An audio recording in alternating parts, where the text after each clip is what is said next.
1971 সালের মার্চ মাসের গণহত্যা নিয়ে ইন্ডিয়া আওয়ামী লীগ যে বয়ান বা ন্যারেটিভ তৈরি করে এতদিন জাতিকে গিলাইছে সেটা হইতেছে 70 সালের নির্বাচনে আওয়ামী লীগ কেন্দ্রীয় এবং প্রাদেশিক উভয় নির্বাচনেই সংখ্যাগরিষ্ঠ আসন জয়লাভ করছে। সেই নির্বাচনে আওয়ামী লীগ কিভাবে এত আসন জেতে সেই আলাপে আজ আর গেলাম না। ইলিয়াস কাঞ্চন হাসতে হাসতে বলছে কিভাবে সে 70 সালের নির্বাচনে একাই অসংখ্য ভোট দিছে ভোট কেন্দ্রে গিয়া। এটি শুনে দেখেন। 70 ইলেকশনের সময় আমরা নিজেরা ক্যাম্প করেছি এবং আমি ভোটার কিন্তু হইনি, কিন্তু আমি নিজে কিন্তু ফলস ভোট দিয়েছি এবং একটা দুইটা না অনেকগুলোই দিয়েছি। খালি ইলিয়াস কাঞ্চন না, আমাদের ব্যক্তিগত পরিচিত অসংখ্য ব্যক্তি আছে যারা ওই সময় ভোট দেওয়ার মতো বয়স না থাকা সত্ত্বেও আওয়ামী লীগের ক্যাডারদের সাথে ভোট কেন্দ্রে অসংখ্য ব্যালট পেপারে সিল মারে আসছে। আজকে আর তাদের নামধাম কইলাম না, এইসব আলাপ অন্য দিন হবে। আপনার আশেপাশে 70 নির্বাচনে ভোট দেওয়া আর অংশ নেওয়া এরকম কেউ থাকলে জিগায় দেখেন।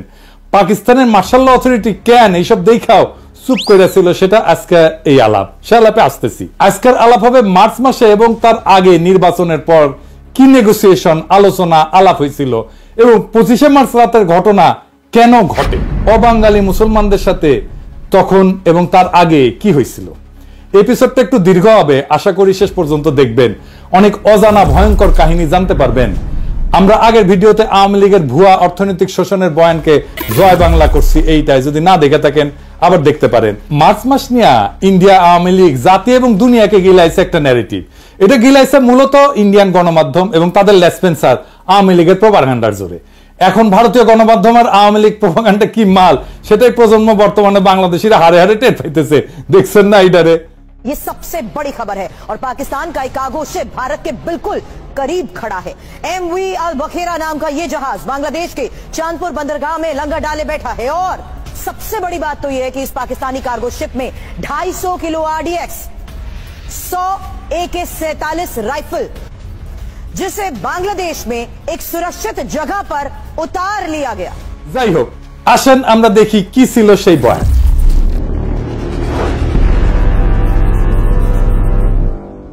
সেই বয়ান বলে 1970 সালের ডিসেম্বর মাসে পাকিস্তানের নির্বাচনে আওয়ামী লীগ সংখ্যাগরিষ্ঠ আসন পায়।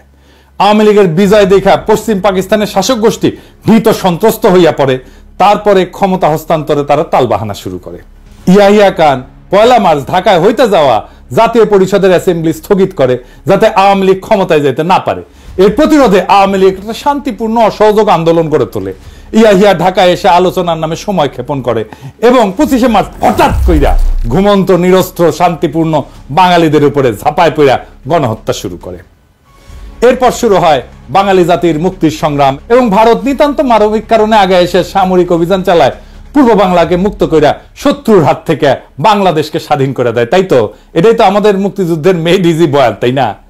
এই বয়ান নিয়ে আলোচনা এবং আসল লোমহর্ষক ষড়যন্ত্র উন্মোচন করার আগে কিছু ব্যাপারে পরিষ্কার করে নিই। এই সমস্ত ব্যাপার বোঝা অত্যন্ত জরুরি। পুরা ষড়যন্ত্র বুঝতে হইলে আরেকটু আগে যাইতে হবে, আমাদের ভারত ভাগের টাইম থেকে শুরু করতে হবে। আসেন আল্লাহর নামে শুরু করি।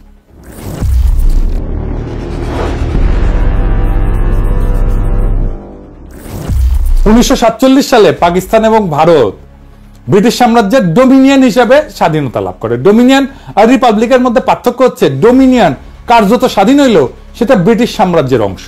একটা ডোমিনিয়নের রাষ্ট্রপ্রধান ইংল্যান্ডের রাজা বা রানী, তবে ডোমিনিয়নের পার্লামেন্ট বা আইনসভার স্বাধীনতা আছে। তারা যদি চায় তাদের আইনসভা নিজেদেরকে রিপাবলিক ঘোষণা কইরা ইংল্যান্ডের সাথে সম্পূর্ণভাবে সম্পর্ক ছেদ করতে পারে, তখন তাদের নিজস্ব রাষ্ট্রপ্রধান থাকবে। ভারত 1950 সালে নিজেদের সংবিধান রচনা করে রিপাবলিক ঘোষণা করে। পাকিস্তান 1956 সালে সংবিধান রচনা করে রিপাবলিক ঘোষণা করে। পরে ব্রিটিশ সাম্রাজ্য ডোমিনিয়ন শব্দ বাদ দিয়া কমনওয়েলথ শব্দ চালু করে। এখন অনেক দেশ আছে যারা ডোমিনিয়নের মতো, যেমন কানাডা, অস্ট্রেলিয়া, নিউজিল্যান্ড। এই সমস্ত দেশের রাষ্ট্রপ্রধান ইংল্যান্ডের রাজা বা রানী। পাকিস্তানের 56 সালের সংবিধান 1958 সালের 8ই অক্টোবর তৎকালীন পাকিস্তানের রাষ্ট্রপ্রধান প্রেসিডেন্ট ইস্কান্দার মির্জা, উনি বাংলার মানুষ ছিলেন, কিন্তু উনি রদ কইরা মার্শাল ল জারি করে। মার্শাল ল জারি করলে সংবিধান রদ করতে হয়। এখানে একটা জিনিস খেয়াল করেন, মার্শাল ল যদি সংবিধানকে রদ করতে পারে তাইলে মার্শাল ল সংবিধানের চাইতে বড়। আসলেই তাই। আসল কথাটা হইতেছে হিম্মত, হ্যাডমই আসল, ক্ষমতাই আসল, সংবিধান তারপরে। যাই হোক, আলাপে আসি, কেন ইস্কান্দার মির্জা সংবিধান রদ কইরা মার্শাল ল দিল।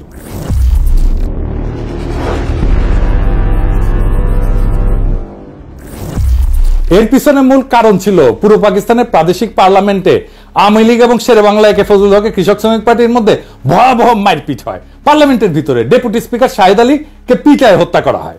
এই মারামারিতে সোহরাওয়ার্দীর বডিগার্ড বডিগার্ড ওই নিজে অংশ নেয় এবং তার ব্যাগের মধ্যে শঙ্কর মাছের লেজের চাবুক থাকতো। তাকে সেই চাবুক বের করে মারামারি করতে সবাই দেখছে। স্পিকার শাহিদ আলীকে কে মারছে এটা বলা মুশকিল। তার মাথায় গুরুতর আঘাত লাগে এবং চিকিৎসাধীন অবস্থায় মারা যান। ওই সময় কেন্দ্রে প্রধানমন্ত্রী ছিল রিপাবলিকান পার্টির ফিরোজ খান নূন। আওয়ামী লীগ এবং কৃষক শ্রমিক পার্টির সাথে জোট কইরা বিভিন্ন কারণে তখনকার সরকার অনেক ফ্রাজাইল বা ভঙ্গুর ছিল, কারণ পার্টির সদস্যরা অন্য দলের সাথে আতাত করিয়া ফ্লোর ক্রসিং করে সরকারের বিরুদ্ধে ভোট দিয়ে সরকার ফেলাই দিত। এই সমস্ত কারণে প্লাস মির্জা নিজের স্বার্থে সংবিধান বাতিল করে মার্শাল ল জারি করে। মার্শাল ল মানে রাষ্ট্রের প্রেসিডেন্ট, চিফ মার্শাল অ্যাডমিনিস্ট্রেটর বিভিন্ন মার্শাল ল রেগুলেশন জারি করে রাষ্ট্র পরিচালনা করবে যতদিন না সংবিধান আসতেছে। রাষ্ট্রে কোনো আইনসভা থাকবে না। মার্শাল ল জারি করার পর ইস্কান্দার মির্জা যেই টেকনিক খেলা এতদিন রাজনীতিবিদদের ল্যাং মেরে আসছিল, সে একই টেকনিক খেলে সেনাবাহিনী কমান্ডার ইন চিফ আইয়ুব খানকে ল্যাং মারার পরিকল্পনা করে। আইয়ুব খান অন্য ধাতুতে গড়া মানুষ ছিল, রাজনীতিবিদদের মতো অত সহজে ফাঁদে পা না দিয়া নিজে ইস্কান্দার মির্জাকে গদি থেকে ভাগায় দেয়, জয় বাংলা করে দেয়। আইয়ুব খান মার্শাল ল দিয়া দেশ পরিচালনা করে। এরপর 1962 সালে সংবিধান প্রণয়ন করে। 1956 এবং 62 এই দুই সংবিধানেই পাকিস্তানের দুই প্রদেশ পশ্চিম পাকিস্তান এবং পূর্ব পাকিস্তানকে প্যারিটি অথবা সমতা দেওয়া হয়। এর মানে হইতেছে পাকিস্তানের কেন্দ্রীয় আইনসভার দুই প্রদেশ থেকে সমান সংখ্যক আইনসভার সদস্য থাকবে। যেমন 62 থেকে 65 সালে পাকিস্তানের তৃতীয় আইনসভায় পূর্ব পাকিস্তানে 78 জন, পশ্চিম পাকিস্তানে 78 জন ছিল। 65 থেকে 69 সালেও পাকিস্তানের চতুর্থ আইনসভায় উভয় প্রদেশ থেকে 78 জন করে মোট 156 জন ছিল। এই প্যারিটির ফর্মুলার পিছনে একটা ইতিহাস আছে, এটা একটু জানি আসি।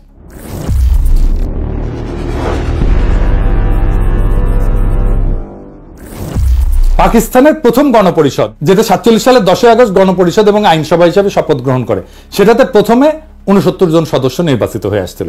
এদের মধ্যে 44 জন ছিল পূর্ব পাকিস্তান থেকে, 17 জন পাঞ্জাব, 4 জন সিন্ধু, 3 জন সীমান্ত প্রদেশ এবং 1 জন বেলুচিস্তান থেকে ছিল। অর্থাৎ সদস্য সংখ্যা দেশের জনসংখ্যার অনুপাতে ছিল। তখন এই 5টা প্রদেশ মিলে পাকিস্তান তৈরি হয়েছিল। পরে এই অ্যাসেম্বলির সদস্য সংখ্যা 100 পর্যন্ত বাড়ানো হয়।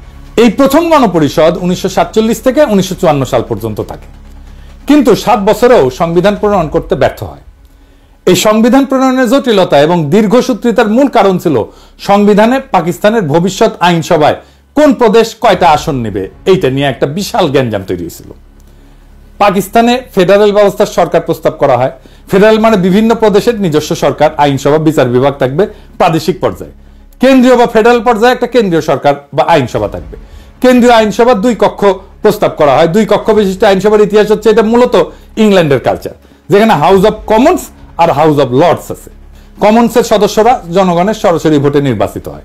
লর্ডসের সদস্যরা রাজা কর্তৃক অ্যাপয়েন্টেড হয়। লর্ডসের সদস্যরা অভিজাততন্ত্রের সদস্য এবং চার্চ অফ ইংল্যান্ডের বিশপরাও এর সদস্য। যে কোনো আইন পাশ করতে হলে 2 কক্ষেই পাশ করা লাগে। অভিজাত আর বিশপদেরকে ইংল্যান্ডের রাষ্ট্রে গুরুত্বপূর্ণ স্টেক হোল্ডার মনে করা হয়। এই জন্য এদের জন্য একটা উচ্চ কক্ষ আইনসভা বানায়, যারা কমন্সের পাশ করা বিল স্ক্রুটিনাইজ করে, দেখে নিজেদের মধ্যে ভোটাভুটি করে অ্যাপ্রুভ করে অথবা রিজেক্ট করে। আমেরিকা যখন ইংল্যান্ড থেকে স্বাধীনতা লাভ করে তখন প্রথমে 13টা কলোনি ছিল। এদের মধ্যে জনসংখ্যায় সবচেয়ে বড় ছিল ভার্জিনিয়া এবং সবচেয়ে ছোট ছিল রোডস আইল্যান্ড। আমেরিকা যখন তাদের ফেডারেল সংবিধান রচনা করতে যায় তখন ছোট রাজ্যগুলো বড় রাজ্যগুলোর সাথে ইউনিয়ন করতে চায় নাই। কেন চায় নাই? এর কারণ হইল তারা ভাবতো বড় রাজ্যগুলো আইনসভায় জনসংখ্যার ভিত্তিতে আসন পাইলে মেজরিটি আসন পাবে, ফলে তারা ছোট রাজ্যগুলোর স্বার্থে প্রস্তাব করা যে কোনো বিল ভোট দিয়ে হারাই দিতে পারে। তখন একটা কম্প্রোমাইজ পদ্ধতি গ্রহণ করা হয়, যেখানে আমেরিকার ফেডারেল আইনসভা ইংল্যান্ডের মতো 2 কক্ষ বিশিষ্ট হবে। যেহেতু আমেরিকানরা কোনো অভিজাততন্ত্র এলাও করেনি, সেই জন্য ইংল্যান্ডের মতো বিশপ আর অভিজাতদের দিয়ে কোনো কক্ষ থাকবে না, এই প্রশ্ন ওঠেনি। 2 কক্ষের নিম্ন কক্ষ হাউস অব রিপ্রেজেন্টেটিভ এর আসন সংখ্যা জনসংখ্যার অনুপাতে ডিস্ট্রিবিউট করা হবে। উচ্চ কক্ষ অথবা সিনেটের মধ্যে প্রত্যেক রাজ্যের সমান সংখ্যক আসন, অর্থাৎ ছোট রাজ্য বড় রাজ্য সবার জনসংখ্যা যাই হোক সবার 2টা করে আসন। যে কোনো বিলই 2 কক্ষে পাশ হইতে হবে যদি সেটা আইন হইতে হয়। সিনেট তাহলে আমেরিকার জনগণের প্রতিনিধিত্ব করে না, তারা প্রতিনিধিত্ব করে আমেরিকার প্রত্যেকটা রাজ্যের জনগণের প্রতিনিধি হাউস অব রিপ্রেজেন্টেটিভ। তাহলে জনগণের প্রতিনিধি কারা? জনগণের প্রতিনিধি হচ্ছে হাউস অব রিপ্রেজেন্টেটিভ। আমেরিকার সংবিধান জনগণ ছাড়া প্রত্যেকটা রাজ্যকেও নিজেদের ফেডারেল স্ট্রাকচারের স্টেক হোল্ডার মনে করে। যেহেতু সিনেটে সবার সমান আসন, এর জন্য ছোট মাইনরিটি রাজ্যগুলো তার আপত্তি না করে বড় রাজ্যগুলোর সাথে ইউনিয়ন করে ইউনাইটেড স্টেটস অফ আমেরিকা গড়ে তোলে। তো পাকিস্তানে প্রথমে 2টা কক্ষ প্রস্তাব করা হয়। নিম্ন কক্ষ প্রদেশগুলোর জনসংখ্যার ভিত্তিতে আসন সংখ্যা বিতরণ করা হয়, ঠিক আমেরিকার মতো। পাকিস্তানের প্রদেশগুলোকে যদি ক্রমিক অনুসারে সাজায়, তাহলে জনসংখ্যা সবচেয়ে বেশি পূর্ব বাংলার, তারপরে পাঞ্জাব, তারপরে সিন্ধু, তারপরে সীমান্ত প্রদেশ, তারপরে বেলুচিস্তান। আর উচ্চ কক্ষ প্রদেশগুলো প্রতিনিধিত্ব করবে, প্রত্যেকটা প্রদেশের সমান সংখ্যক আসন থাকবে, সিনেটের মতো, ঠিক আমেরিকার মতো। যে কোনো বিল উভয় কক্ষে পাশ হইতে হবে। সব প্রদেশ এই প্রস্তাবে রাজি হয়। রাজি হয় না কে? বাঙ্গুরা, এই মুজিবেরা। তারা দাবি করে উভয় কক্ষে জনসংখ্যার অনুপাতে হইতে হবে। তাদের দ্বারা উভয় পক্ষে মেজরিটি থাকে। তাদেরকে যতই বোঝানোর চেষ্টা করা হয় উভয় কক্ষে যদি জনসংখ্যার অনুপাতে হয়, তাহলে 2টা কক্ষের দরকার কি, একটা কক্ষ হইলেই তো হয়।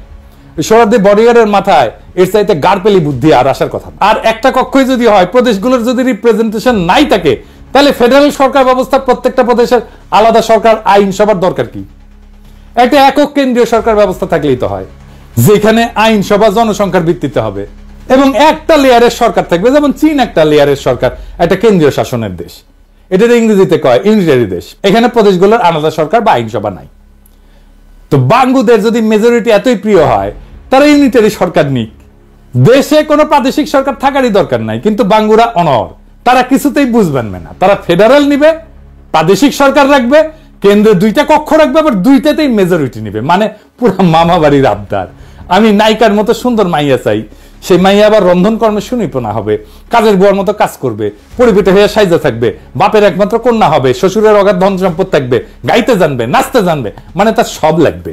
পশ্চিম পাকিস্তানের নিশ্চয়ই ভাবিছিল কিসে পইলাম কোদা। তো বাঙ্গুদের এই গর্তমির জন্য পাকিস্তানের সংবিধান প্রণয়ন প্রায় পুরা 9 বছর আটকাইছিল। এই 9 বছর মানে 47 থেকে 56 পর্যন্ত পাকিস্তান ডোমিনিয়ন হিসেবে থাকে।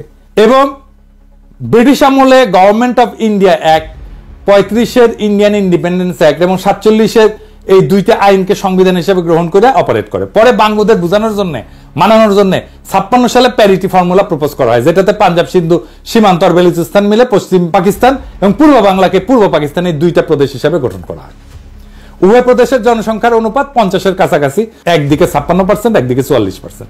যেহেতু উভয় প্রদেশের সমান আসন, যাতে কেউ কাউকে ডমিনেট করার প্রশ্ন না ওঠে, সবাই সমান সমান। যেহেতু এই প্রস্তাবে পশ্চিম অঞ্চল পাকিস্তানের 4টা প্রদেশ মিলে একটা ইউনিট গঠন করা হয়, তাই প্রস্তাবের নাম হয় 1 ইউনিট প্রপোজাল। এই প্রস্তাবে সব দল রাজি হয়। তৎকালীন আওয়ামী লীগ ও সোহরাওয়ার্দীর নেতৃত্বে এই প্রস্তাবে রাজি হয়, ফলে এটা গৃহীত হয় এবং এইভাবে পাকিস্তানের 56 সালে সংবিধান প্রণয়ন করা হয়। আইয়ুব খান যখন 62 সালে সংবিধান প্রণয়ন করেন, তখন উনি কেন্দ্র এবং রাজ্যগুলোর মধ্যে এই সম্পর্ককে বহাল রাখেন। এই ইস্যুটা একটা সেটেলড ইস্যু ছিল। আইয়ুব খান এটা নড়চড় করেন নাই। এখানে একটা তথ্য উল্লেখ করা যায় যে বাংলাদেশ বিচ্ছিন্ন হয়ে যাওয়ার পর পাকিস্তানে কিন্তু সংবিধান তৈরি করতে একদম সময় লাগে নাই। ওদের পাঞ্জাব মেজরিটি প্রদেশ হওয়া সত্ত্বেও পাঞ্জাবিরা কিন্তু বাঙ্গুদের মতো মামা বাড়ির আবদার করে নাই। বর্তমান পাকিস্তানের আইনসভার 2টা কক্ষ, নিম্ন কক্ষ ন্যাশনাল অ্যাসেম্বলি আর উচ্চ কক্ষ সিনেট। নিম্ন কক্ষ জনসংখ্যার অনুপাতে আসন আর উচ্চ কক্ষে প্রত্যেকটা রাজ্যের সমান সংখ্যক আসন। পাঞ্জাবিরা বাঙ্গুদের মতো হাউকাউ করে নাই যে তাদের উভয় কক্ষতেই মেজরিটি দিতে হবে। এইবার শুরু হয় ষড়যন্ত্রকারীদের খেলা।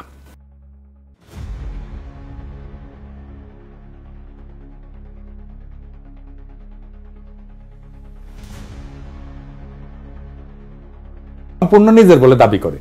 উত্তর পশ্চিমের লাদাখের একটা অংশ, যেটার নাম আকসাই চীন, সেটাকেও তারা নিজেদের এলাকা বলে দাবি করে। ভারত মাতা বেশি কনফিডেন্ট হইয়া চীনের এলাকায় সৈন্য নিয়ে ঢুকে যায়। ভাবছিল চীনারা ভারত মাতার সৈন্য দেখলে পালাবে, চীনারা না পালায় উল্টা হামলা করে।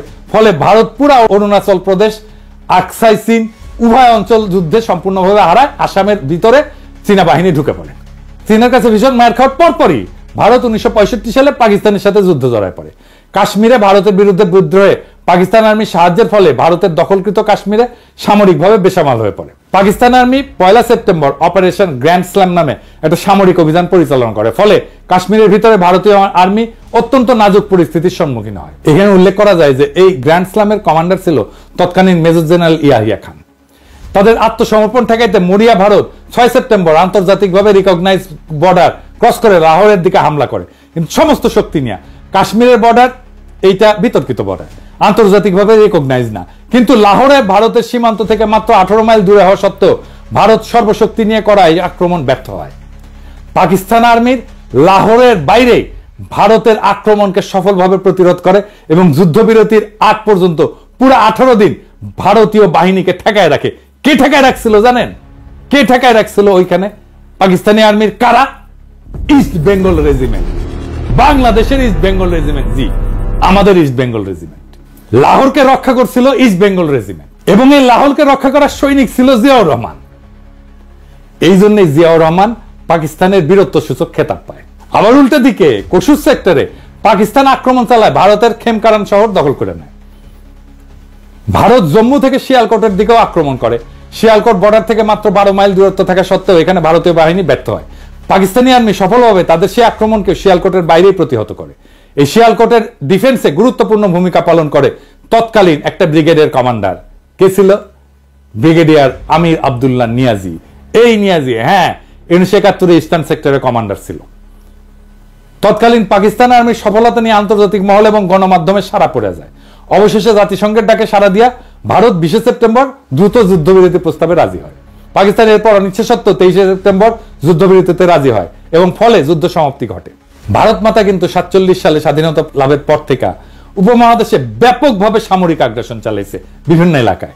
কোথায় কোথায় আসেন একটু দেখি। ভারত 1948 সালে 82,000 বর্গমাইল এলাকার নিজামশাহী হায়দ্রাবাদ রাজ্য আক্রমণ করে এটাকে দখল করে নেয়, নিজের রাজ্য ঘোষণা করে। ওই অভিযানের নাম ছিল অপারেশন পোলো।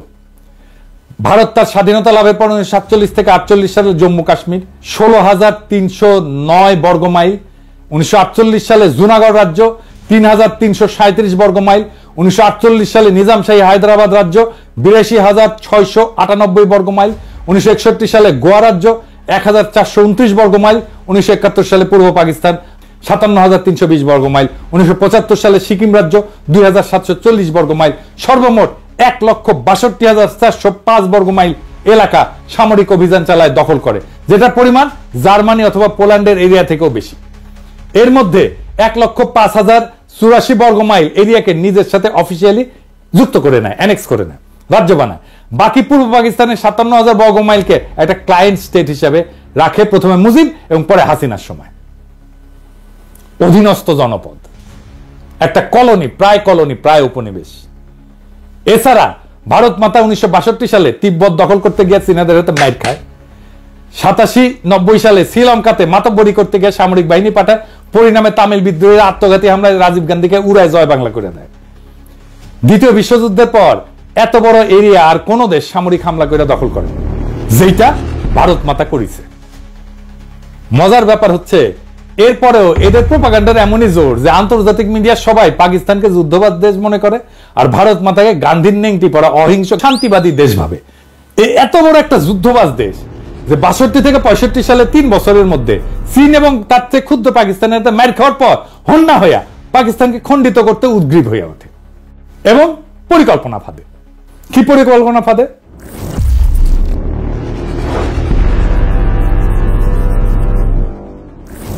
সে তাদের এজেন্ট শেখ মুজিব সোহরাওয়ার্দীর বডিগার্ডের মাধ্যমে ঠিক করে 65 সালে যুদ্ধের পর 6 দফাকে উপস্থাপন করে।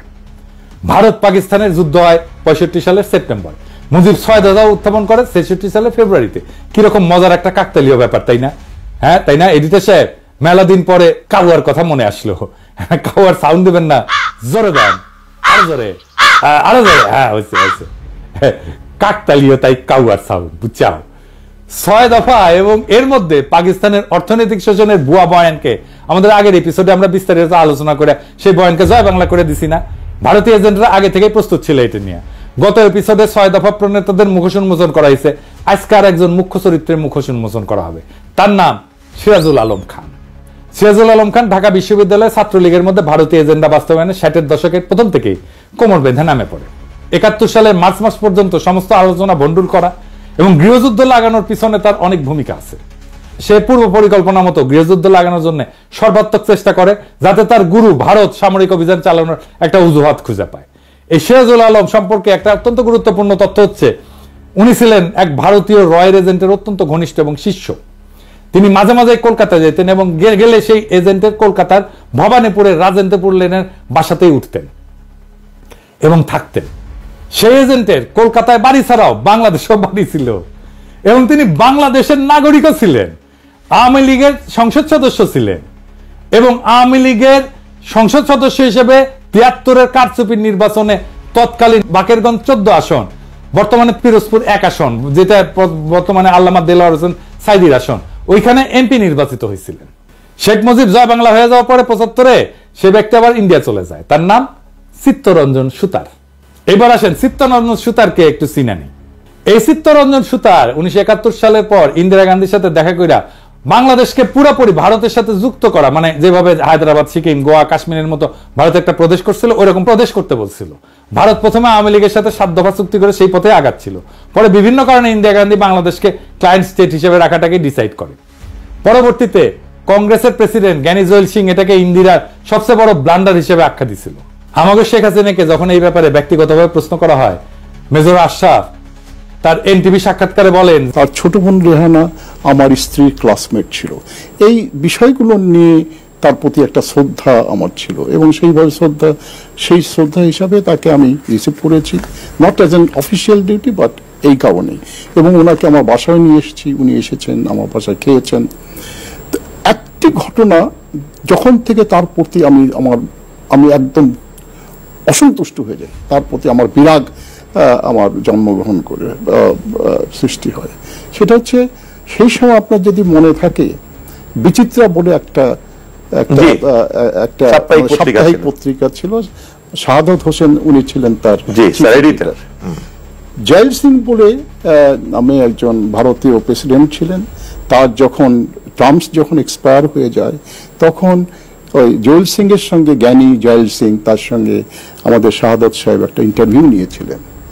তো বাংলাদেশ ভারতের সম্পর্কের উপর আলোকপাত করতে যেয়ে জয়েল সিং সাহেব বলেছিলেন, the greatest blunder of India was to have withdrawn the troops from Bangladesh 1971।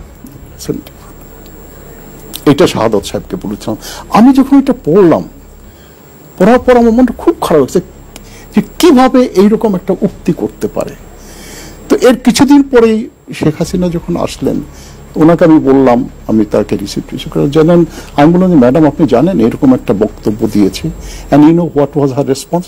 সে তো ঠিকই বলেছে। উত্তর ছিল, সে তো ঠিকই বলছে। এদের কাছে স্বাধীন বাংলাদেশ ছিল বাংলাদেশের মানুষকে উজবুক বানানোর একটা মূলা। এরা সবসময় নিজেদেরকে ভারতের প্রদেশ হিসেবে কল্পনা করে। এদের পূর্ব বাংলার মুসলমানদের সংস্কৃতি, ধর্ম নিয়ে ব্যাপক বিদ্বেষ। পৃথিবীর সর্ববৃহৎ মুসলিম রাষ্ট্র হিসেবে পাকিস্তান এই উপমহাদেশের মুসলমানদের বাসভূমি হিসেবে টিকে থাকলে এদের এজেন্ডা বাস্তবায়নে ব্যাপক বাধা আসবে। সেই জন্যই পাকিস্তানকে ভাঙতে হবে। পরে চিত্তরঞ্জন সুতার আবার বাংলাদেশে ফিরে আসে এবং কালিদাস বৈদ্যের সাথে বঙ্গভূমি আন্দোলন গড়ে তোলে ইন্ডিয়ার সাহায্য নিয়ে। এই প্রজন্ম বঙ্গভূমি আন্দোলন সম্পর্কে জানে না। কি ছিল সেই বঙ্গভূমি আন্দোলনে?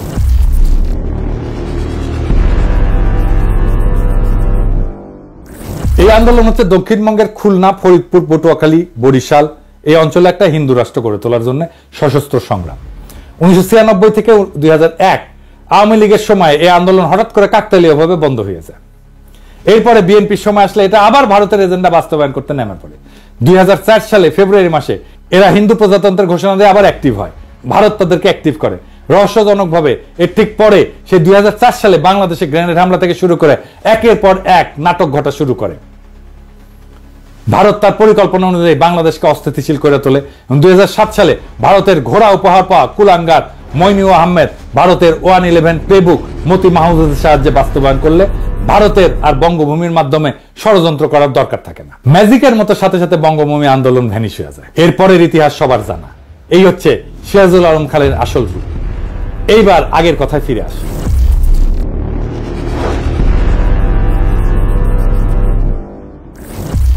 6 দফা প্রণয়নের মাধ্যমে পাকিস্তানের একটা সেটেলড ইস্যু, কেন্দ্র, প্রদেশ এবং আন্তঃপ্রদেশ সম্পর্ক, এটাকে আবার ভারতের মদদে পুনরুজ্জীবিত করা হয়।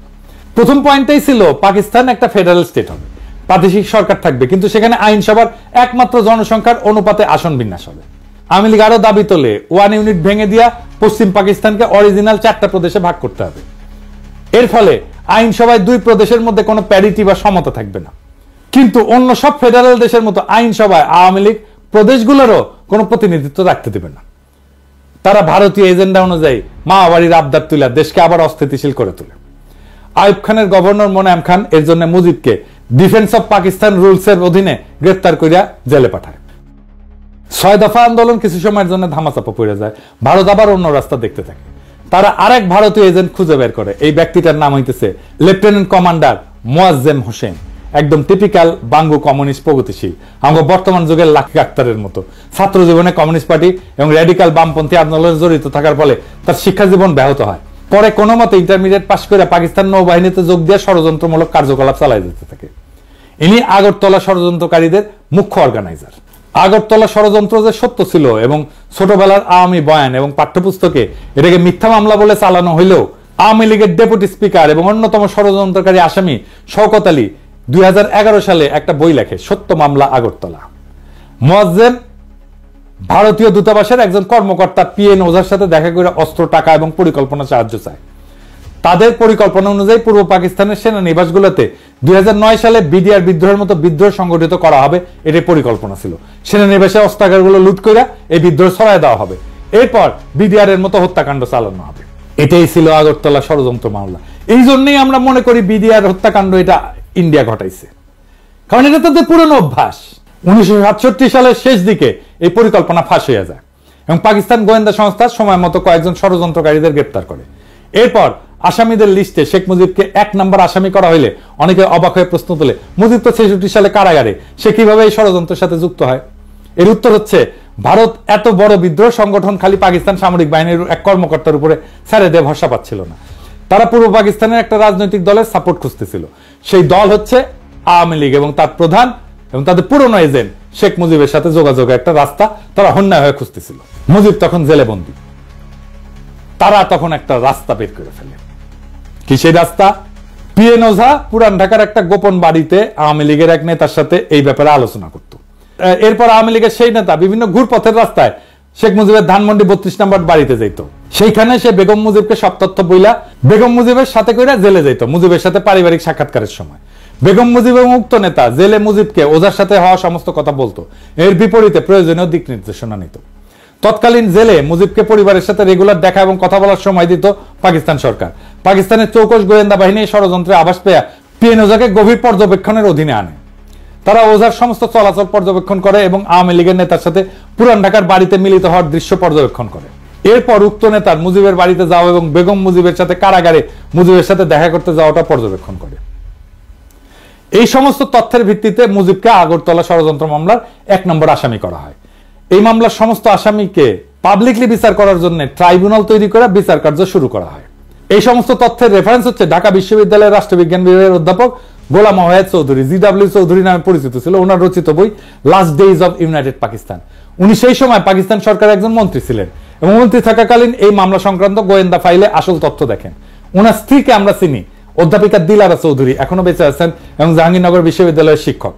এরপর 68 সালের শেষ দিকে পশ্চিম পাকিস্তান এবং পূর্ব পাকিস্তানে ভুট্টো পিপলস পার্টি, ভাসানী ন্যাপ, আওয়ামী লীগ এবং কমিউনিস্ট পার্টি সবাই আইয়ুবের বিরুদ্ধে একটা আন্দোলন শুরু করে। এই আইয়ুব বিরোধী আন্দোলনের নেপথ্যের কাহিনী অত্যন্ত জটিল এবং সময় হইলে অন্য একদিন এটা নিয়ে আলাপ করা যাবে। উভয় পাকিস্তানে উক্ত আন্দোলনের ফলে 69 সালের মার্চ মাসে আইয়ুব খানের পতন হয় এবং আগরতলা মামলার বিচার কাজ বাদ দিয়া আসামিদেরকে ছেড়ে দেওয়া হয়। তারপরে কি হয়? রাজনৈতিক দলগুলো দাবি তোলে যে আইয়ুবের 62 সালের সংবিধান বাতিল করতে হবে এবং নতুন গণপরিষদের নির্বাচন দিতে হবে।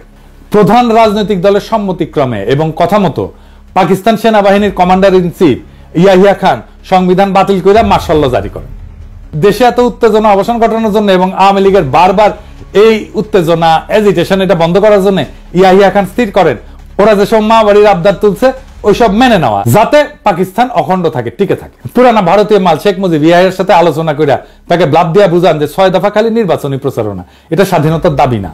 তারা গণপরিষদে মেজরিটি আসন পেলেও পাকিস্তান অখণ্ড থাকে এমন সংবিধান প্রণয়ন করবে। এর ফলে ইয়াহিয়া খান আওয়ামী লীগকে ফ্রি হ্যান্ড দেন রাজনীতিতে। 70 সাল থেকে নির্বাচনী প্রচারণা শুরু হয়। 70 সালের মার্চ মাসে আসন্ন গণপরিষদ নির্বাচনের জন্য একটা presidential decree legal framework order 1970 জারি করেন। উক্ত অর্ডারে 6 দফা এবং আওয়ামী লীগের দাবি অনুযায়ী পাকিস্তানের 1 ইউনিটকে ভেঙে সর্বসম্মত 5টা প্রদেশ করা হয় পূর্ব পাকিস্তান সহ।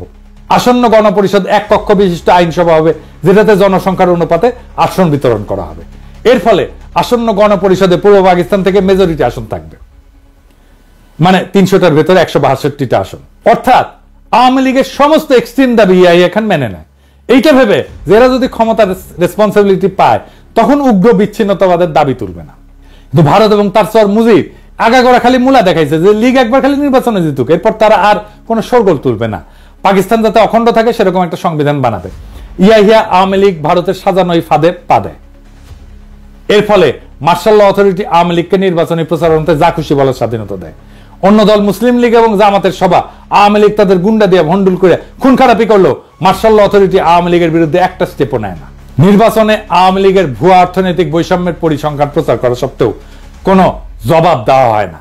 এর ফলে নির্বাচনে আওয়ামী লীগের ক্যাডাররা এক একজন অসংখ্য ভোট দিল, মার্শাল ল অথরিটি কোনো হস্তক্ষেপ করেনি। কারণ হচ্ছে ইয়াহিয়া খান আসলে বিশ্বাসই করতে পারেননি মাইনরিটিরা বিচ্ছিন্নতা চায়, মেজরিটি কখনো আলাদা হবে। এই দেখেন 70 সালে ওনার একটা সাক্ষাৎকার। Separatism? I do not believe that people of East Pakistan want to separate from West Pakistan. They are the majority people of Pakistan. How should a majority separate from a minority? If you hear these notes, if you hear these rumblings, let me assure you, this is not the real voice of my people. এরপর ওনার আরেকটা সাক্ষাৎকার নির্বাচনের পর কি পরিকল্পনা ওনার। After these elections, is it your intention to remain as president, or will you, as you said many times, get back to being an army man? Well, my intention of remaining a president has nothing to do with me.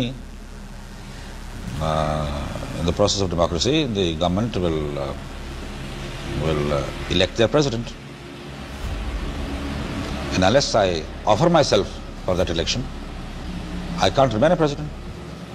And I'm not offering myself to be president. You will not? No, I'm not offering myself president. I'm not, my temperament is not this way, my makeup is not that way. I joined the army as a professional soldier. I remain so. And my biggest aim is to go back to my army. I have only 2-3 years left of service before I retire. So, in the process, if I happen to be in charge of running this country for a year and a half or 2 years, that perhaps will be an additional satisfaction to me that I have done some service to the nation also in restoring democracy back to them as a soldier. But apart from that, I'm quite clear on the subject. Of course, one can't tell from time to time, as I was saying the other day in the press conference, that if God forbid my second phase of the plan, which is the making of the Constitution, I'll do my damnedest to bring it about. If it doesn't come about, martial law will have to continue. My duty then remains. But then I'm not going to remain and forget everything. I'll have to think again as to other methods and processes of bringing about democracy. By another election, or by a referendum to the nation, something is which I would not even contemplate now, think about. I'm hoping this will go through. Does that answer your question? উনি 23শে March 1971 পর্যন্ত এই ধারণা পোষণ করতেন। ওনাকে আগেও অনেকে সতর্ক করছিল যে মুজিবের এই সমস্ত টোপ না গিলতে। মুজিব আগরতলার সাথে প্রত্যক্ষভাবে জড়িত। ইয়াহিয়া সে সমস্ত সতর্কবার্তা উড়ায় দেয়, এই বলে যে ক্ষমতার রেসপন্সিবিলিটি পাইলে শেখ মুজিব এবং লীগ এই সমস্ত উগ্র দাবি থেকে সরে আসবে। যখন 23শে মার্চ মুজিব এবং লীগ ফাইনাল সংবিধানের রূপ দেখায়, যেটাতে দেশকে ভাগ করে সব আলাদা, নাম আলাদা, একটা দেশের বদলে দুর্বল কনফেডারেশন, কিন্তু পশ্চিম পাকিস্তান থেকে করের টাকা দিয়া বাংলাদেশ তাদের ডেফিসিট পূরণ করবে, সেটা দেখার পর উনি উপলব্ধি করেন আওয়ামী লীগ আসলে ভারতের মদদে সব সময় একটা বিচ্ছিন্নতা চাইছে এবং পুরা সময় তাকে ধোঁকা দিছে। 70 সালের ডিসেম্বরের নির্বাচনের পর এইভাবে লীগ যখন গণপরিষদে মেজরিটি আসনে জিতে, ইয়াহিয়া খান জানুয়ারিতে পূর্ব পাকিস্তানে আইসা মুজিবের সাথে দেখা করে তাদের পূর্ব নির্ধারিত শর্ত অনুযায়ী মুজিবের তৈরি সংবিধান দেখতে চান। মুজিব সেটা দেখাইতে অস্বীকার করে। এইবার প্রথমবারের মতো ইয়াহিয়া খান লীগের আসল বদমতলব বুঝতে পারে। ঠিক এই সময় ভারত তাদের পরিকল্পনা মতো আর একটা সাজানো নাটক বাস্তবায়ন করে, রহস্য উপন্যাসের মতো সেই ঘটনা।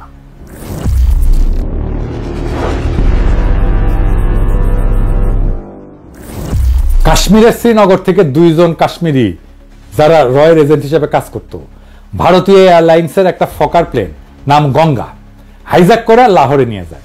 সেখানে সব যাত্রীকে ছেড়ে দিয়া প্লেনটা ধ্বংস করে ফেলে। প্লেনটা খুব পুরাতন ছিল এবং অলরেডি সেটাকে সার্ভিস থেকে উইথড্র করা হয়েছিল, কিন্তু হাইজ্যাকিং এর কিছুদিন আগে আবার প্লেনটাকে ফ্লাইটে নামানো হয়। ভারত কেমন সিফা দেখেন, মানে নিজেদের একটা বাতিল করা পুরানো বিমান বিসর্জন দেয় এইভাবে দিয়া অন্যের যাত্রা ভঙ্গ করে। পাকিস্তানের তদন্ত কমিশনে ভারতের এই ষড়যন্ত্র প্রকাশ পায়। ভারত এই সুতা ধইরা ভারতের উপর দিয়ে পাকিস্তানের বিমান চলাচল বন্ধ করে দেয়। এর উদ্দেশ্য ছিল আওয়ামী লীগ যাতে নির্ভয়ে তাদের দেওয়া পরিকল্পনা বাস্তবায়ন করে এবং ইয়াহিয়ার সাথে কোনো সমঝোতা না করে। ইয়াহিয়া যদি 6 দফা মেনে নেয়, তারপরেও ফেব্রুয়ারি মাসে ইয়াহিয়া খান সংখ্যাগরিষ্ঠ দলের প্রধান হিসেবে মুজিবকে রাজধানী ইসলামাবাদে ডাকলে মুজিব বেয়াদবের মতো রাষ্ট্রপ্রধানের কাছে যেতে অস্বীকার করে। এর ফলে ইয়াহিয়া এবং সবার সন্দেহ ঘনীভূত হয় যে মুজিব এবং লীগ সরল বিশ্বাসে এই নেগোশিয়েট করতেছে না এবং এদের আগরতলা ষড়যন্ত্রের ভূমিকা ইয়াহিয়া ভালো করে জানা ছিল। তিনি সবার মতো সতর্কবাণী সত্ত্বেও মুজিব এবং লীগের সব দাবি মেনে নিয়ে নির্বাচনের ব্যবস্থা করছিলেন এবং মুজিবকে সেই নির্বাচনে ফ্রি হ্যান্ড দিছিলেন। এরপর আর একটা জটিলতা দেখা দেয়। ভুট্টো এবং তার পিপলস পার্টি পাকিস্তানের দ্বিতীয় বৃহত্তম দল হিসেবে আবির্ভূত হয় নির্বাচনে। ইয়াহিয়া প্রস্তাব দেয় যে সংবিধানের মতো গুরুত্বপূর্ণ বিষয় গ্রহণ করার সময় রাজনৈতিক দলগুলোর ভিতরে একটা ঐক্যমত থাকা উচিত। একটা ব্রড কনসেনসাস না থাকলে কোনো সংবিধানই মজবুত হবে না। প্রত্যেক দশকে একটা দেশের সংবিধান পাল্টানো সেই দেশের স্ট্যাবিলিটির জন্য ক্ষতিকর। মুজিব সাফ বইলা দেয় যে আওয়ামী লীগ খালি একাই সংবিধান তৈরি করবে, তারা মেজরিটি পার্টি, কারোর সাথে ঐক্যমত করবে না। ঠিক বিএনপির মতো তারা বলে নির্বাচিত সংসদ সংস্কার করতে পারবে, তার মানে নির্বাচনে তারাই জিতবে, তারাই সংস্কার করবে, আর কেউ না। ভারত এবং তাদের দেশীয় এজেন্টরা এই সময় অত্যন্ত অ্যাক্টিভ ভূমিকা রাখে যাতে পাকিস্তানের সবাই লীগের 6 দফা মেনে নিলেও লীগ একটার পর একটা দাবি তুলে সমঝোতার পথ একবারে বন্ধ করে দেয়। এইটা নিয়ে ফেব্রুয়ারি মাসে আরেকটা অচল অবস্থা শুরু হয়। ইয়াহিয়া মার্চের 1 তারিখে ঢাকায় জাতীয় পরিষদের সভা ডাকছিলেন, কিন্তু ফেব্রুয়ারিতে এই অচল অবস্থার কোনো মীমাংসা না হয় ভুট্টো এবং পিপলস পার্টি অ্যাসেম্বলিতে আসার জন্য ঢাকাতে আসতে অস্বীকার করে। তাদের বক্তব্য ছিল মুজিব তো আগেই বলছে লীগ মেজরিটি পার্টি হিসেবে একাই সংবিধান বানাবে, তাদের এই মাইনরিটির কথা যদি নাই শোনা হয় তাহলে তাদের আর কষ্ট করে অ্যাসেম্বলিতে আসার দরকার কি। মুজিব লীগের বানানো সংবিধান কাউকে দেখাবেও না, কাজে অত্যন্ত যুক্তিসঙ্গত ভাবেই সবাই ধরে নেয় এরকম মার্কা মারা একজন ভারতের এজেন্ট অ্যাসেম্বলিতে ভারতের প্রচারণা মতো যেই সংবিধান বানাবে সেটাতে খালি পূর্ব পাকিস্তান না, পশ্চিম পাকিস্তানের রাজ্যগুলোর ভিতরেও এমন সংঘর্ষ তৈরি করবে যাতে পুরো পাকিস্তান এক ঢিলে জয় বাংলা হয়ে যায়। এর আভাস 71 ফেব্রুয়ারিতেই পাওয়া যায়। আওয়ামী লীগের আদর্শিক গুরু বাঙ্গু বাম প্রগতিশীলদের সংগঠন, ভারতের বিশিষ্ট লেসপেন্সার, কমিউনিস্ট পার্টির ছাত্র সংগঠন ছাত্র ইউনিয়ন, আমাদের শাহবাগী লাঠির সংগঠন ফেব্রুয়ারি মাসে তাদের জরুরি কাউন্সিল মিটিং এ 14 দফা প্রণয়ন করে। এর মধ্যে সবচেয়ে গুরুত্বপূর্ণ দফা হচ্ছে আসন্ন সংবিধানে পাকিস্তানের যে মূল 5টা ভাষাভাষী জাতির অবস্থান, উহাদের সকলকে পাকিস্তানের ফেডারেশন হতে বিচ্ছিন্ন হইয়া স্বতন্ত্র স্বাধীন সার্বভৌম রাষ্ট্র গঠনের অধিকার সহ পূর্ণ আত্মনিয়ন্ত্রণের অধিকার দিতে হবে। চিন্তা করেন, অথচ এই ছাত্র ইউনিয়ন করা আমাকে মতি মাহফুজের কাছে যদি ভারতের উত্তর পূর্ব অঞ্চলের স্বাধীনতার কথা বলা হয়, 7 সিস্টারের স্বাধীনতার কথা বলা হয়, তারা তেলে বেগুনে জ্বলে ওঠে। ক্রমশই ব্যাপার স্পষ্ট হয়ে উঠতে থাকে যে লীগের আসল উদ্দেশ্য খালি পূর্ব পাকিস্তান না, সম্পূর্ণ পাকিস্তানকে ধ্বংস করা। এদেরকে যতই কনসেশন দেওয়া হচ্ছে এরা একটার পর একটা দাবি তুলতেই আছে এবং এরা যে বাস্তবে ভারতের জন্য পাকিস্তান ধ্বংস করতে উদ্গ্রীব সেটা বর্ণনা আমার গত এপিসোডে করছি 6 দফা প্রণয়নকারীদের মুখোশ উন্মোচনে। এখানে উল্লেখ করা যায় যে মুজিব এবং লীগ যদি পাকিস্তানকে অখণ্ড স্ট্রং রেখে কোন সংবিধান বানায় সেটা দেখাই তো ভুট্টোর বাপেরও সাধ্য ছিল না মুজিব এবং লীগের ক্ষমতা যাওয়া ঠেকানো। সেই সময় পশ্চিম পাকিস্তানের সাধারণ মানুষের কিরকম মনোভাব ছিল তার একটা উদাহরণ দেখাচ্ছি, অধ্যাপক সাজ্জাদ হোসেনের বই থেকে, তার 71 স্মৃতি থেকে উদ্ধৃত করতেছি। মুজিব যদি একাই সংবিধান বানাতে চায় সেটাতেও ইয়াহিয়া এবং পশ্চিমে কোনো আপত্তি ছিল না, সেটা যদি পাকিস্তানকে ধ্বংস না করে। কিন্তু মুজিব তার তৈরি সংবিধানের খসড়া স্বাভাবিক কারণেই ভারতের প্ররোচনায় দেখাতে অস্বীকার করে। রাজনৈতিক দলগুলোর ভিতর ঐক্যমতের অভাব এবং মুজিবের আচরণের কারণে ইয়াহিয়া 1 মার্চ অ্যাসেম্বলি স্থগিত ঘোষণা করে। এরপর শুরু হয় ভারতের মদদে অন্তিম খেলা। এর পরের বিবরণ শুনলে আপনার শরীরের রক্ত হিম হয়ে যাবে।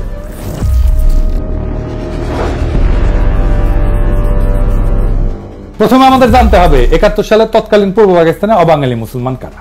47 সালে দেশভাগের পর ভারতের উত্তরপ্রদেশ, বিহার, হায়দ্রাবাদ থেকে অসংখ্য মুসলমান পাকিস্তানে হিজরত করে। এদের কিছু অংশ পশ্চিম পাকিস্তানে যায়, কিছু অংশ পূর্ব পাকিস্তানে এসে বসবাস শুরু করে। পূর্ব পাকিস্তানে এদের সংখ্যা আনুমানিক কয়েক মিলিয়ন ছিল। এছাড়া পূর্ব পাকিস্তানের দেশের অন্যান্য জেলা থেকেও পাঞ্জাব, পশতু, সিন্ধি ইত্যাদি প্রদেশ এবং জেলার মানুষ এসে চাকরি, ব্যবসা বাণিজ্য ইত্যাদি কারণে বসবাস শুরু করে। চাকমা রাজা ত্রিদিব রায় তার বই দ্য ডিপার্টেড মেলোডিতে লোমহর্ষক সব ঘটনার বিবরণ দিচ্ছেন। সেসব ঘটনা তার এলাকার লোকজন চাক্ষুষ দেখছেন। তার বইয়ের এই পাতার বিবরণ দেখেন। এছাড়া রাজা মার্চের প্রথম দিকে ঢাকায় অবস্থান করছিলেন আসন্ন আইনসভায় যোগদানের উদ্দেশ্যে। ঢাকার ঘটনা উনি নিজে প্রত্যক্ষ করছেন। মার্চ মাসে ৩-৪ তারিখের রাতে আওয়ামী ক্যাডাররা চিটাগাংয়ের পাহাড়তলির কাছে একটা অবাঙালি মুসলমান কলোনি ফিরোজ শাহ কলোনিতে রাতের গভীরে আগুন লাগায়।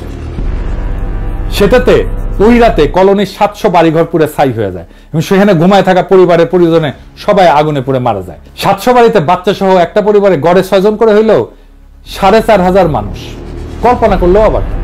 এরপর আরো কাণ্ড দেখে, যারা ওই অগ্নিকাণ্ডের সময় বাড়ি থেকে বের হয়ে বাঁচতে পারছিল, আওয়ামী লীগের গুন্ডারা তাদেরকে বাইরে ঘিরে হত্যা করে।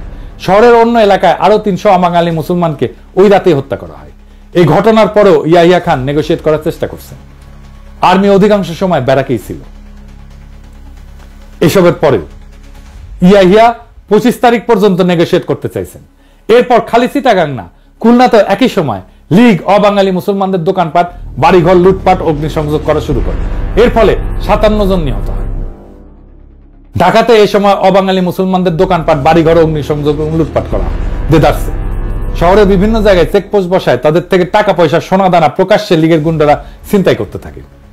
গুলিস্তানে নাচ সিনেমা হল, গুলিস্তান সিনেমা এবং একটা চীনা রেস্তোরাঁ ছিল এক অবাঙালি ভদ্রলোকের, নাম দোসানি। সবকিছু রাতারাতি পুড়ে দেওয়া হয়। ফার্মগেটে কিছু অবাঙালি মুসলমানদের বাসাও পুড়ে দেওয়া হয়। এছাড়া ঢাকা শহরে অসংখ্য জায়গায় বিভিন্ন ধরনের হামলা, অগ্নিসংযোগ, অবাঙালিদের রাস্তায় থামায় জিনিসপত্র লুটপাট করা শুরু হয়। ৩রা মার্চেই ১০০ বেশি নিহত এবং আহত বা অবাঙালি মুসলমানদের ঢাকা মেডিকেল হসপিটালে নেওয়া হয়। দেখছেন একই রকম ২৪-এ একই কাজ করছে আওয়ামী লীগ, একই কাজ করছে। এত সব প্রভোকেশনের পরেও আর্মি কিছুই করে নাই। ইয়াহিয়া নিজে ঢাকায় এসে নেগোশিয়েট করার চেষ্টা করছে। এমনকি আর্মির এক ক্রিটিক পর্যন্ত পাকিস্তান আর্মির ডিসিপ্লিনের প্রশংসা করছে ওই সময়। দেখেন, চট্টগ্রাম, রাঙ্গামাটির আরো অনেক লোমহর্ষক ঘটনা চাকমা রাজা প্রত্যক্ষ করছে। আসেন সেগুলো একটু দেখি। লীগের গুন্ডারা মার্চের শেষে অবাঙালিদের জড়ো করে হত্যা করা শুরু করে। কাপ্তাই বিদ্যুৎ কেন্দ্রে মোটর লঞ্চে বিশাল সংখ্যক অবাঙালি মুসলমান নারী এবং শিশুদেরকে জড়ো কইরা খাগড়াছড়ির দিকে নিয়ে রওনা দেয়। প্রতিমধ্যে নারীদেরকে ক্রমাগত ধর্ষণ করা হয়। কিছুদিন পর খাগড়াছড়ি পৌঁছায় সবাইকে ট্রেন্সের পাশে দাঁড় করায় গুলি করে হত্যা করা হয়। একজন আহত মানুষ বেঁচে জঙ্গলে পালায় যায়, সেখানে চাকমারা তাকে সেবা শুশ্রূষা করে। তার কাছ থেকে এই সমস্ত ভয়ঙ্কর কাহিনী শুনে চাকমারা। রাঙামাটির বাঙালি সাব ডিভিশনাল অফিসার, যে দেখতে নিরীহ প্রকৃতির এক ৫০ মানুষ ছিলেন, সেই কাপ্তাইতে এক পাকিস্তানি অফিসারের স্ত্রীকে কিডন্যাপ কইরা সবশেষে দয়া পরবশ হয়ে তাকে হত্যা করা হয়। রাজার এলাকায় পুলিশের রিজার্ভ ইন্সপেক্টর ছিল একজন মুহাজির বিহারি। তাকে তার স্ত্রী এবং ১০ বছরের কন্যার সাথে হত্যা করা হয়। চাকমারা রাতের বেলায় গুলির শব্দ শুনে পরের দিন সকালে যখন খোঁজ করতে যায়, গিয়ে এদের লাশ পায়। ছোট মেয়েটির মৃতদেহ কপালে হাত দিয়ে পড়েছিল। কপাল থেকে হাত সরাইলে ওইখানে গুলির ছিদ্র পাওয়া যায়। নুরুজ্জামান খান নামে এক মহৎ হৃদয়ের পাঠান ছিল, ওখানে বসবাস করত এবং চাকমা বাঙালি সবার কাছে জনপ্রিয় ছিল। সবাইকে বিপদে সাহায্য করত। তাকেও বাঙ্গু বিদ্রোহীরা ধরে নিয়ে গুলি করে হত্যা করে। এবার ব্রাহ্মণবাড়িয়ার একটা ঘটনা দেখেন। ব্রাহ্মণবাড়িয়াতে এক সাংবাদিক চাক্ষুষ ৮২ অবাঙালি শিশুর মৃতদেহ এবং ৩০০-র মতো প্রাপ্তবয়স্কের মৃতদেহ দেখেন, যাদেরকে বাঙ্গু এবং লীগের গুন্ডারা এবং বিদ্রোহীরা হত্যা করে ফেলে রেখে যায়। ময়মনসিংহে একটা অবাঙালি কলোনির ৫০০০ জনের মধ্যে মাত্র ২৫ জন জীবিত ছিল। সবাইকে খুন করে ফেলে। একজন অ্যাসিস্ট্যান্ট পোস্টমাস্টার তার পরিবার হারানোর কথা বলতে বলতে কান্নায় ভেঙে পড়ে। আর্মি যখন ময়মনসিংহে মুভ করে, তখন এক মসজিদের ইমাম, যে তার মসজিদে ১৫০০ নারী শিশুকে আশ্রয় দিয়েছিল, তাদেরকে উদ্ধার করে। এসব অপরাধ অধিকাংশ করছে আওয়ামী লীগের ক্যাডারেরা। এইরকম এক পার্সি পরিবারের ঘটনা আছে, যারা বেনাপোলের দিকে পালায় যাচ্ছিল, যাদেরকে আওয়ামী বাঙ্গুরা পুরা পরিবার সহ হত্যা করে। বগুড়ার সান্তাহারে হাজার হাজার অবাঙালিদের হত্যা করা হয়েছে। সেসবের সাক্ষী এখনো জীবিত। যশোরে এই ভদ্রলোককে আওয়ামী বাঙ্গুরা হত্যা করে। এই মৃতদের ছবি পাকিস্তান আর্মির বর্বরতা বলে চালায় দেওয়া হয়। এরপরে দেখেন একটা ভয়ঙ্কর দৃশ্য। এই ছবিটা বিখ্যাত নিউজউইক পত্রিকায় ১২ এপ্রিল ১৯৭১ সালে প্রকাশিত হয়েছিল। ছবিতে একদল আওয়ামী বাঙ্গু একজন পাকিস্তানি সিএসপি অফিসার তাকে হত্যা কইরা তার মাথা কেটে ক্যামেরার সামনে পোজ দিতেছে। ভদ্রলোকের নাম ছিল ওয়াকার নাসিম বাট। কুষ্টিয়ার দিকে পোস্টেড ছিলেন। মার্চের সময় যখন দেশে অরাজকতা, এইটা দেখে সবাই যখন চলে যাচ্ছিল, উনি ওনার অফিসেই ছিলেন। কল্পনাও করতে পারেন নাই ওনার নিজের দেশের মানুষ বিনা কারণে ওনাকে হত্যা করবে। জয়দেবপুর ক্যান্টনমেন্টে বাঙালি সৈন্যরা বিদ্রোহ করে যাওয়ার সময় পশ্চিম পাকিস্তানি জেসিও অফিসারদের কোয়ার্টারে ঢুকে তাদের পুরো পরিবারকে হত্যা করে রেখে যায়। এসব ভয়ঙ্কর ঘটনার সম্পূর্ণ বিবরণ পাঠ করতে গেলে 1001 আরব রজনী পার হয়ে যাবে। এখানে সব নাম, তারিখ, প্রত্যক্ষদর্শী, বিবরণ, রেফারেন্স সহ দেওয়া আছে, যেখান থেকে কয়েকটা মাত্র আপনাদেরকে শোনালাম। আমি বাঙ্গুরে কি আশা করে এরপর নিজেদের পরিবার এবং অন্যদের সাথে এই সমস্ত ভয়ঙ্কর দৃশ্য মার্চের একদম প্রথম থেকে দেখার পর পাকিস্তানি আর্মি কি তাদের জড়ায় ধরে চুমা দিবে? এরপরও প্রথম 25 দিন ইয়াহিয়া খান একদম চুপ ছিল, এই আশায় যে হয়তো আওয়ামী লীগ শেষ পর্যন্ত কোনো মীমাংসাতে আসতেও পারে। কিন্তু হায়, উনি যদি জানতেন ভারত এবং আওয়ামী লীগ আরো কি দাবি রাখছে সামনে। আওয়ামী বাঙ্গুরা কিন্তু এই সমস্ত আকাম গণহত্যা করে ঠিকই ভারতে পালিয়ে গেছিল। যাওয়ার সময় লগে করে এক গাদা ব্যাংক লুটের টাকাও নিয়ে গেছিল। ওইসব টাকা দিয়া তারা সোনাগাছিতে বিছানা কাঁপাইছে, মৌজ মাস্তি করছে, দেশের মানুষকে আর্মির চোখে অপরাধী করে চরম বিপদের মুখে ফেলে নিজেরা ভাগছে।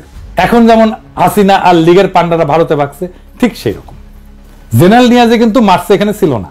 জেনারেল একটা উক্তি নিয়ে বাঙ্গুরা খুব হইচই করে।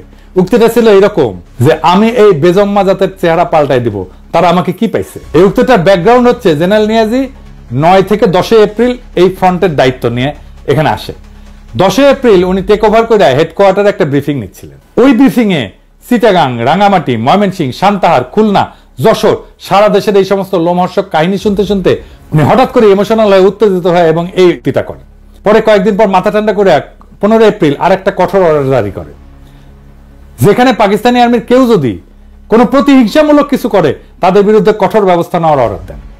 দেখেন, এরপরেও আপনারা দেখেন এত সব ভয়ঙ্কর ঘটনার পরও পশ্চিম পাকিস্তানে কোনো বাঙালির বিরুদ্ধে একটা প্রতিশোধমূলক ঘটনা ঘটছে? ঘটে নাই। এমনকি পূর্ব পাকিস্তানে সোহরাওয়ার্দীর বডিগার্ডের পুরা গোষ্ঠীকে খাওয়ায় পড়ায় রাখলো। হাসিনার গর্ভে নমরুদের ডেলিভারি করলো হাসপাতালে নিয়ে গিয়ে। যেসব বাঙালি বিদ্রোহ করে নাই তারাও বহাল তবিয়তে থাকলো। বিমান বাহিনীর মতিউর রহমান দেশে ছুটি শেষ করিয়া আবার পশ্চিম পাকিস্তানি ইউনিটে জয়েন করলো। এরকম অসংখ্য ঘটনা আছে। তো মার্চ মাসে অ্যাসেম্বলি স্থগিত করার পর যখন ভারতের নীল নকশাতে আওয়ামী লীগ সারা দেশে অবাঙালি মুসলমানদের উপর তাণ্ডব হত্যাযজ্ঞ শুরু করে, Yahya Khan 6 March অ্যাসেম্বলির date 25 March ঘোষণা করেন। এরপর 15 মার্চ উনি প্রেসিডেন্ট হয়ে নিজে এসে মুজিবকে বোঝানোর ট্রাই করেন, যাতে আওয়ামী লীগ নিজের ইচ্ছা মতো এজেন্ডা বাস্তবায়নে ক্ষমতা চাইলে ক্ষমতা নিক, কিন্তু পাকিস্তান যাতে ধ্বংস না হয়। মার্চ 15 থেকে 23 পর্যন্ত এই আলোচনা চলে। এই নেগোসিয়েশনের ডিটেইলস বর্ণনা সিজন এন্ড রোজ এই বইয়ের এই গবেষণা বইতে আছে। মার্চের 16 থেকে 17 দিকে আলোচনাতে নিয়ে আওয়ামী লীগ আসলে কি চায় সেটা জানতে চায়। আওয়ামী লীগ বলে ইমিডিয়েট মার্শাল ল উইথড্র করে প্রোক্লেমেশন জারি করতে হবে। ইয়াহিয়া এই প্রস্তাবে রাজি হয়। আওয়ামী লীগ চায় গণপরিষদের অধিবেশন বসতে হবে। গণপরিষদের 2টা কমিটি থাকবে, একটা পূর্ব পাকিস্তানের আর একটা পশ্চিম পাকিস্তানের। 2 কমিটি প্রাদেশিক সংবিধান তৈরি করে পরে একত্র হয়ে একটা যৌথ সংবিধান বানাবে। সংবিধান তৈরি হওয়ার আগ পর্যন্ত মাঝখানে অন্তর্বর্তীকালীন সময়ে ইয়াহিয়া রাষ্ট্রপতি হিসেবে থাকবে। রাজনৈতিক দলগুলো থেকে মন্ত্রী নিয়োগ দিয়ে একটা ক্যাবিনেট গঠন করবে। ইয়াহিয়া সব প্রস্তাবে রাজি হয়ে 19 মার্চ আওয়ামী লীগকেই বলে যে ওরা যা চায় সেভাবে প্রোক্লেমেশনটা ড্রাফট করে দিতে, উনি এটা জারি করে দিবেন। ওনার এই প্রস্তাবে আওয়ামী লীগ হকচকায় যায়। উনি যে এইভাবে সবকিছু দিয়ে দিবে সেটা তারা ভাবতেও পারে না। এইভাবে যদি ক্রাইসিস আসলেই সলভ হয়ে যায় তাহলে তো ভারত এবং তার সর সিরাজুল আলম খান এবং আওয়ামী লীগ যে গৃহযুদ্ধ বাজানোর পরিকল্পনা করছে সেটা ভেস্তে যায়। তারা এবার গাইগুই করে বলে প্রোক্লেমেশন ইয়াহিয়াকে ড্রাফট করতে হবে। ইয়াহিয়ার টিম সেদিনই আওয়ামী লীগের সমস্ত দাবি যুক্ত করে একটা প্রোক্লেমেশন ড্রাফট করে দেয়। সেই প্রোক্লেমেশনে আওয়ামী লীগের স্বায়ত্ত শাসনের সমস্ত দাবি ইনক্লুড করা হয়। আওয়ামী লীগ যদি সত্যি অটোনমি চাইতো তারা সেই প্রস্তাব লুফে নিত। কি ছিল সেই প্রোক্লেমেশনে? ওনার সেই বই থেকে, যে সিজন এন্ড রোজের বই থেকেই আমরা এই প্রোক্লেমেশনটা দেখি, পড়ে শোনাই। মূলটা এরই পাবেন, ইংরেজিতে লিখেছে। ইংরেজি যেহেতু লিখেছে তাহলে ঠিকই লিখেছে, আমি বাংলায় করছি। 1 নাম্বার, প্রাদেশিক মন্ত্রিসভাগুলোর কাছে শপথ অনুষ্ঠান পরিচালনার সঙ্গে সঙ্গে সামরিক আইন কার্যকরভাবে বাতিল হবে। 2 নাম্বার, 1969 সালের 4 এপ্রিলের অস্থায়ী সংবিধান আদেশ, প্রভিন্সিয়াল কনস্টিটিউশনাল অর্ডার একটা নতুন সংবিধান কার্যকর না হওয়া পর্যন্ত মৌলিক আইন হিসেবে বলবৎ থাকবে। 3 নাম্বার, অন্তর্বর্তীকালীন সময়ে ইয়াহিয়া রাষ্ট্রপতি হিসেবে দায়িত্ব পালন করবেন। 4 নাম্বার, রাষ্ট্রপতি অস্থায়ী সংবিধান আদেশ এবং 62 সালের সংবিধান অনুসারে ক্ষমতা প্রয়োগ করবেন। 5 নাম্বার, পূর্ব ও পশ্চিম পাকিস্তানের প্রতিনিধিদের মধ্যে থেকে একটা কেন্দ্রীয় মন্ত্রিসভা গঠন করা হবে। 6 নাম্বার, জাতীয় পরিষদ 1962 সালের সংবিধান অনুযায়ী কার্যক্রম চালাবে। তবে পূর্ব পাকিস্তানের জন্য সীমাবদ্ধতা এবং সংশোধনী সমূহ পৃথকভাবে নির্ধারণ করে নেওয়া হবে। 7 নাম্বার, প্রাদেশিক পরিষদগুলোর কার্যাবলী 1962 সালের সংবিধান অনুযায়ী হবে, তবে পূর্ব পাকিস্তানের জন্য বিশেষ ব্যতিক্রম থাকবে। 8 নাম্বার, প্রাদেশিক গভর্নরদের রাষ্ট্রপতি নিয়োগ করবেন প্রাদেশিক সংসদীয় দলের নেতৃবৃন্দের সাথে পরামর্শ করে। তারা রাষ্ট্রপতির ইচ্ছাধীনভাবে দায়িত্ব পালন করবেন এবং তাদের সহায়তার একটা মন্ত্রিসভা থাকবে, যার নেতৃত্বে একজন মুখ্যমন্ত্রী থাকবেন, যিনি গভর্নরকে পরামর্শ এবং সহায়তা প্রদান করবেন। 9 নাম্বার, প্রাদেশিক সরকার গঠনের 7 দিনের মধ্যে 2টা সংবিধান কমিটি, একটা ঢাকা এবং একটা ইসলামাবাদে গঠন করা হবে, যার কাজ হবে প্রত্যেকটা প্রদেশের জন্য সংবিধানে অন্তর্ভুক্তির জন্য প্রয়োজনীয় বিশেষ বিধান এবং শর্তাবলী নির্ধারণ করা। জাতীয় পরিষদ কর্তৃক সংবিধান প্রণয়নের আগে রাষ্ট্রপতি এই কমিটিগুলো আহ্বান করবে। 10 নাম্বার, যদি কোনো প্রদেশের গভর্নর বা অন্য কোনো সূত্রে রাষ্ট্রপতির কাছে প্রতীয়মান হয় প্রদেশের সরকার কার্যকরভাবে পরিচালিত হতে পারছে না, তাহলে রাষ্ট্রপতি একটা প্রোক্লেমেশনের মাধ্যমে ওই প্রদেশের নির্বাহী কার্যাবলীর সব বা কোনো একটা নিজের হাতে নিতে পারবে। ইয়াহিয়া এত কিছুর পর, এত অবাঙালিদের উপরে হত্যাযজ্ঞের পরেও, এই সমস্ত কনসেশন দিয়া প্রোক্লেমেশন সাবমিট করার পরেও আওয়ামী লীগ আবার হকচকায় যায়। তারা তাদের গুরু ভারত এবং তাদের এজেন্টদের কথা মতো আরো মামাবাড়ির আবদারের মতো একটার পর একটা শর্ত জুড়ে দিতে থাকে, যাতে আলোচনা ভেস্তে যায় এবং গৃহযুদ্ধ লাগে। তাদের পূর্ব পরিকল্পনা মতো ওই গৃহযুদ্ধে ভারত হস্তক্ষেপ করে পূর্ব বাংলাকে তার ক্লায়েন্ট বানাবে। এরপর তারা ওপার বাংলা আর ভারত মাতার সাথে মিলে একাকার হয়ে যাবে এবং রবীন্দ্রসঙ্গীত গাইতে গাইতে বাকি জীবন পার করে দিবে। এবার দেখেন ভারতীয় এজেন্ট সিরাজুল আলম খানের আরেক সহচরে আসমা আব্দুর রবের নিজের মুখে বর্ণনা। 24শে মার্চ অনির্ধারিতভাবে মুজিব ইয়াহিয়ার সাথে দেখা করে এবং তিনি যখন গণভবনে যান দেখা করতে, তখন আমি তার গাড়িতে স্বাধীন বাংলার পতাকাটা জোর করে লাগিয়ে দেই, যদিও ওনার ইচ্ছার বিরুদ্ধে। এবং সেদিন তিনি সর্বশেষ বলে আসেন যে পশ্চিম পাকিস্তান থেকে বাঙালি যে সেনাবাহিনী আছে তাদের বাংলাদেশে পাঠিয়ে দিতে হবে, 2টা কারেন্সি করতে হবে, আলাদা স্টেট ব্যাংক করতে হবে, এমন কিছু দাবি উনি উত্থাপন করেন যেগুলি করলে আসলে পাকিস্তান এক পাকিস্তান থাকে না। 23শে মার্চ আওয়ামী লীগ ওই প্রোক্লেমেশনের উত্তরে এবার নিজেদের প্রোক্লেমেশন জমা দেয়। সেখানে তারা পাকিস্তান রাষ্ট্রভাঙের সমস্ত পয়েন্ট, পাকিস্তানকে এক দুর্বল কেন্দ্রীয় ব্যবস্থা, এমনকি দেশের নাম পর্যন্ত চেঞ্জ করে কনফেডারেশন পাল্টায় তাদের প্রস্তাব সাবমিট করে। একটা কনফেডারেশন হচ্ছে 2টা স্বাধীন দেশের মধ্যে সম্পর্ক, কিন্তু তারা সামার পশ্চিম পাকিস্তানের কর থেকে নিজেদের ডেফিসিট বা ঘাটতি পূরণের পয়েন্ট বহাল রাখে।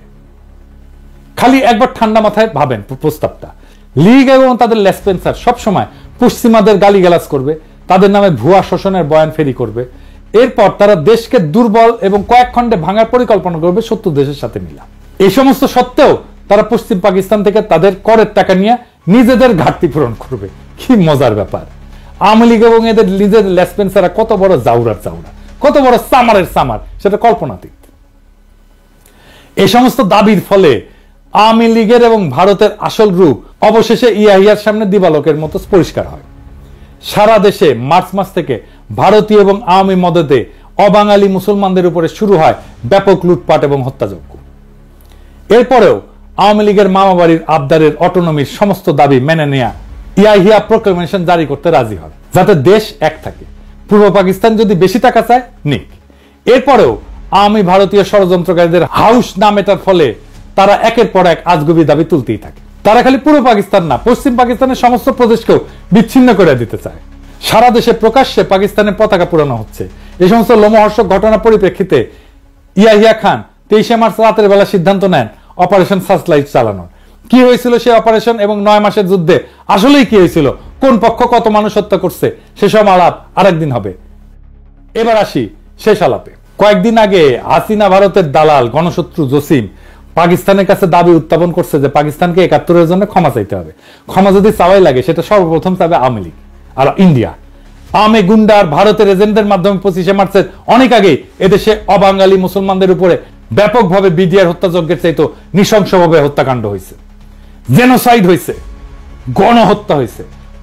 এই গণহত্যা তারাই শুরু করছে। আওয়ামী লীগের গত জুলাই আগস্টে এত মানুষ মেরাও ক্ষমা চাওয়া তো দূরের কথা, সেটা তারা আয়না ঘর নিয়ে হাসি মস্করা করে। এদের কাছে জাতি আর কি আশা করে? কাজে পাকিস্তানে ক্ষমা চাওয়ার দাবি জসিমের গোয়া দিয়ে ঢুকায় দেওয়া হবে। আর পাকিস্তানের বিরুদ্ধে ভুয়া অর্থনৈতিক বৈষম্যের বয়ান আমরা আগের এপিসোডে জয় বাংলা করে দিছি। এরপর যদি কেউ আবার এই সমস্ত ভারতীয় বয়ান মাথায় না পাকিস্তানের কাছ থেকে টাকা চায়, জসিমরে জনগণ তার অফিস থেকে খালি গায়ে ধরে না রাজপথে বিচার করবে, আর সেই টাকা তার পুটকি দিয়ে ঢুকায় দেওয়া হবে। এদেশে যাদেরকে আটকে পড়া পাকিস্তানি বলা হয়, প্রত্যেককে বাংলাদেশের নাগরিকত্ব এবং পাসপোর্ট দিতে হবে। ক্যাম্প থেকে বের করে দেশের যে কোনো প্রান্তে বসবাস করার অধিকার দিতে হবে। ওইসব ক্যাম্প আমরা বুলডোজার দিয়ে ঘুরাই দিয়া আওয়ামী ফ্যাসিবাদের জাদুঘর বানায় রাখবো। নাজি জার্মানদের কনসেন্ট্রেশন ক্যাম্প এখন যেরকম জাদুঘর। আমাদের নতুন ইতিহাস লিখতে হবে, আমাদের নতুন ভাবে ইতিহাস পড়তে হবে। আমাদের যে ইতিহাস ভুলায় রাখা হয়েছিল, ভুল ইতিহাস শেখানো হয়েছে, সেইখান থেকে আমাদের নতুন ইতিহাস শিখতে হবে। নিজেদের জাতির ইতিহাস, নিজেদের বঞ্চনার ইতিহাস, আমাদের প্রতারণার ইতিহাস, কিভাবে আমাদের জাতিকে প্রতারিত করা হয়েছে, দুর্বল করা হয়েছে এবং জাতির উপরে যুদ্ধ চাপায় দেওয়া হয়েছে। আমাদের এই নতুন বয়ান তৈরি, ইতিহাসের এই নতুন বয়ান তৈরি চলমান থাকবে। ইনকিলাব জিন্দাবাদ।